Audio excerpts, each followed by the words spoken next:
Today we're going to be talking about animal body plans. So what I want to do is I want to take a triploblastic gastrula. It is a gastrula with 3 germ layers, ectoderm, mesoderm, and endoderm. And I want to draw the different body plans that can occur. And those different body plans are going to be called an acoelomate, a pseudocoelomate, and a coelomate. We are coelomates. So let's go ahead and start at the beginning with an acoelomate.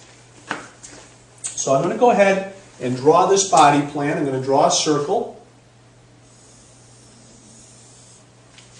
And what I'm going to do here is pretend that we cut that gastrula in half. And we're going to look down into that gastrula. So again, this is going to be an acoelomate. And coelom is a body cavity. And A means without. So an acoelomate has no body cavity. Now let's go ahead and draw a few more circles here.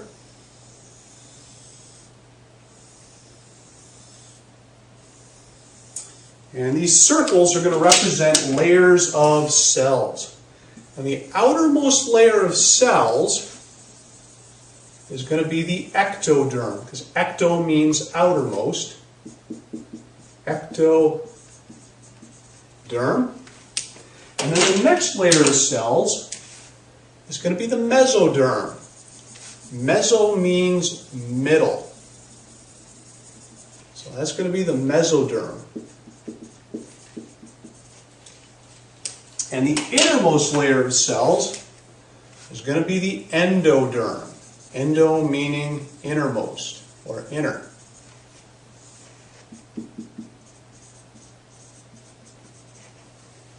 And finally, this large hole here is going to be our digestive cavity. Now remember, the digestive cavity and a body cavity are 2 different cavities. The digestive cavity is that space through which food moves. A body cavity is going to be a space in which different organs are going to be located, like your heart and your lungs and your liver, your bladder and kidneys and so on. Alright, so that is an acoelomate. Let's go ahead and draw another circle.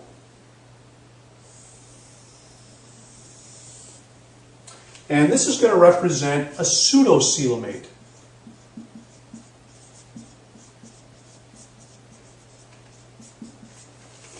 And pseudo means false. So we have a false coelom. I'm going to go ahead and I'm going to draw some additional circles here.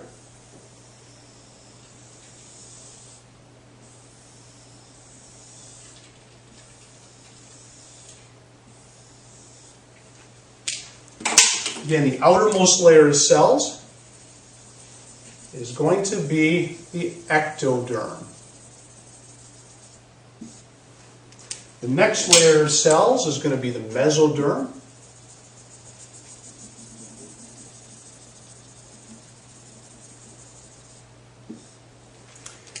The next space is going to be the pseudocoelom. So this is actually a space here. We're going to call it the pseudocoelom.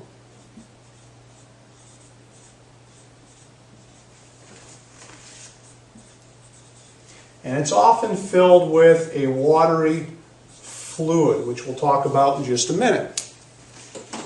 The next layer of cells is going to be your endoderm.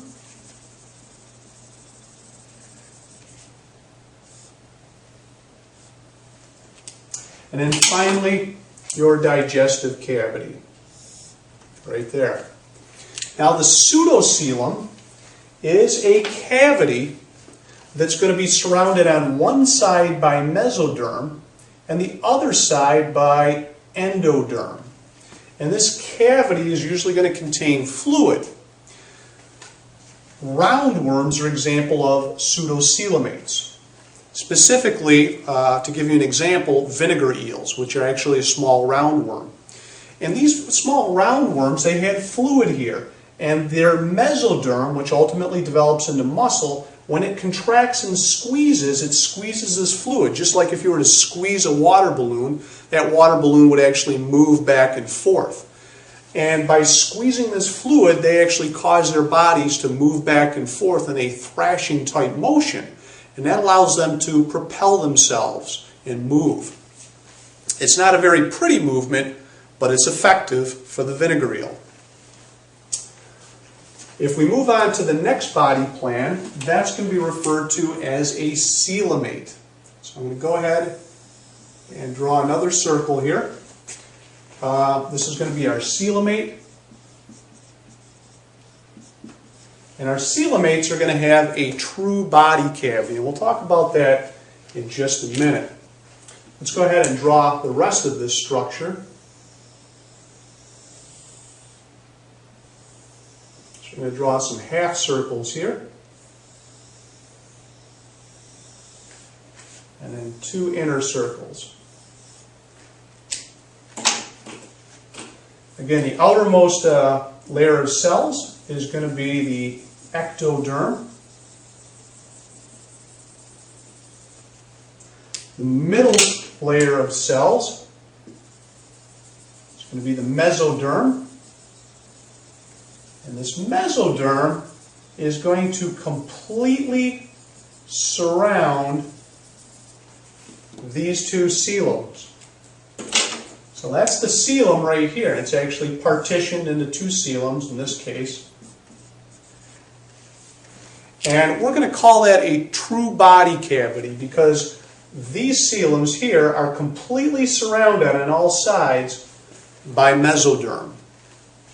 And what's going to eventually go inside these 2 coeloms is organs. So let's go ahead and I think I'll just use black and write organs.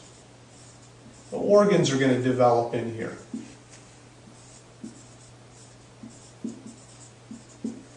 And that has some important implications, which we'll talk about in a minute. And the last layer of germ cells is referred to as your endoderm.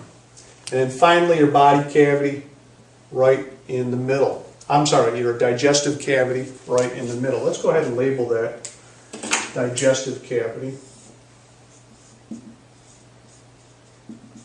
That's the digestive cavity. Now the body cavity or coelom is going to be right here. Now this is important. Organs are going to develop inside this coelom here. And because there is space to move around, for example, your heart is going to be in your chest cavity, which is a coelom. And when your heart beats, it actually moves back and forth, just like that. And because there's additional space in there, your heart has freedom of movement. That's very important. That would not work very well in an acoelomate. An acoelomate has organs embedded right in its tissue. So it has organs embedded within solid tissue. So if it actually had a beating heart, which it doesn't, but if it did, every time the heart beat, the whole organism would quiver and move. Would not work very well. Also your lungs. Every time you inhale, your lungs expand. Every time you exhale, your lungs contract and get smaller. Again, your lungs need room to inflate and deflate. And the coelom provides that space, that room for movement. So the coelom is very important. We can also look at it from an evolutionary perspective. By having this additional space here, these organs, generation after generation after generation, had freedom to evolve.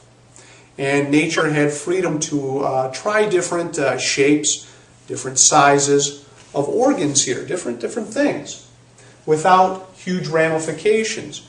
If we were to try that over here in an acoelomate, because that organ is embedded in solid tissue, any change in size or any change in shape to that organ is going to have a ripple effect on the other tissues nearby. So for that reason, we think that the organs in acoelomates have not evolved very rapidly.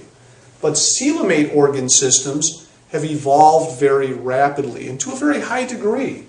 In fact, the organs that coelomates possess are oftentimes referred to as specialized organs.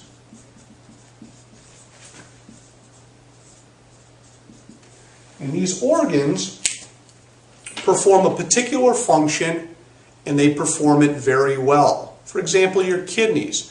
Your kidneys, what they do is they remove wastes from your blood, especially nitrogenous waste from your blood. They're highly specialized for that function. And that is going to be it for animal body plans.